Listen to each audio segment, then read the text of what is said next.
Hey guys, and welcome back to another episode of the Benchwarmers. Why don't we just get straight into some of the progress we've made on the account since the last episode. The first thing every new account needs, at least at the time of this recording, is a dog walker. And in our case, we went with the obvious choice and made Lena our first 6-star. There are a couple of passable and less popular alternatives, but this is inarguably Lena's job. Even with the patch coming up, making a dog walker now will speed up our progress for the next 2 weeks. Plus, she'll remain useful later since she has a strong water damage AoE, and maybe more useful, CR push on her S1 along with that element. We also did the specialty change awakening quest for Momo, maybe the only specialty change quest that we'll do before the patch hits on May 27th. She'll be a placeholder tank for Wyvern until we can suitably gear the team for a no healer comp and finish episode 2, which is unfortunately a requirement for getting Basque. Later she'll be put on a speedier build, but for now the beginner health set is usable. This may not seem like a big deal, but it felt like forever before we got Ian. With the 10 daily summons that we got for a while during this patch, we were able to get almost every other RGB 3-star character, except Ian. We based our selective summon pick on this guy and he just didn't want anything to do with us. I don't know you, and I don't care to know you. Thankfully, the day before our newbie summons ended, he popped out. He just wanted to make us sweat a little, I guess.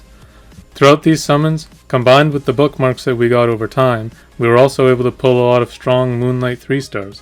Honorable mentions include Hirado, who will act similarly to Basar, Doris, who has a specialty change and will be helpful in several places, the 2 jacket ladies, who have powerful kits with unfortunately long cooldowns, and Mirsa, who will be a key unit in Guild Wars on this account and likely other PvP as well. After finishing episode 1 of Adventure Mode, we then 5-starred our starter Wyvern team, Momo, Ian, Terranorgard, and Ennet. We want to start farming at least Wyvern 11 as quickly as we can, so we put Adventure on hold and instead focused our energy on event stages and rune farming.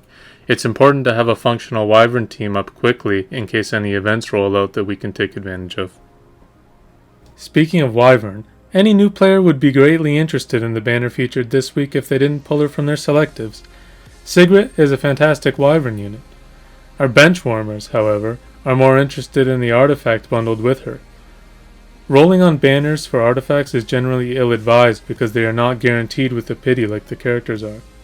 But we don't care nearly as much about where we put our bookmarks, and artifacts are much more valuable to us than characters, so we will be attempting to snipe those instead.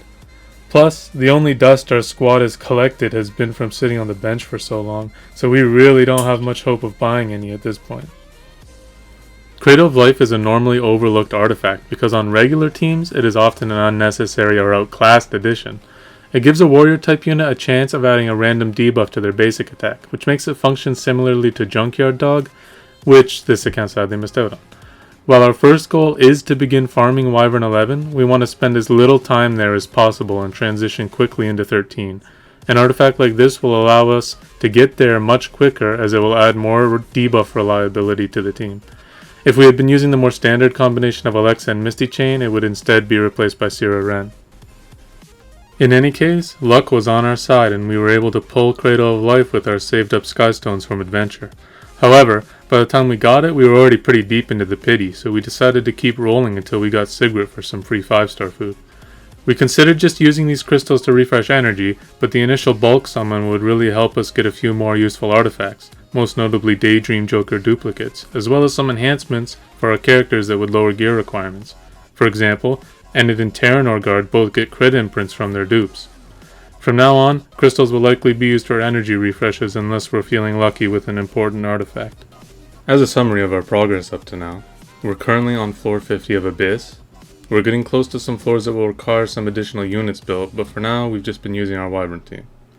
We rushed through the normal labyrinth stages to clear event rewards, and now we are going through Nixied Sanctum for the crit damage set at the end.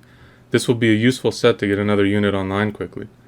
In terms of adventure, we stopped on episode 3 and chapter 2 so far and will be farming for the gear pieces in the shop and for catalysts soon before moving on.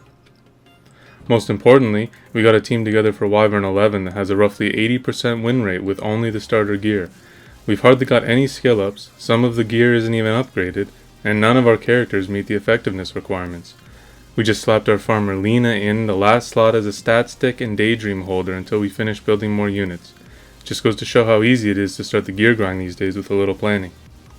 We're only going to stay in Wyvern 11 for a short time to get some passable speed boots and maybe a speed and effectiveness set or two for our units before moving into 13, depending on how our gear rolls, of course. You can't really get away with not meeting the stat requirements in 13, so we're going to need that effectiveness and speed that we're missing. With all that said, thanks for watching this episode. If you enjoyed, please leave a like and subscribe. Let us know if you prefer this edited video format or if you'd like to see live commentary or a mixture of both types of content. We're still completely new to this and experimenting, so any other suggestions you have on how we can improve your viewing experience are welcome. See you guys in the next one. And most importantly, we got a team together for Wyvern 11 that has a roughly 80% win rate. Obvious.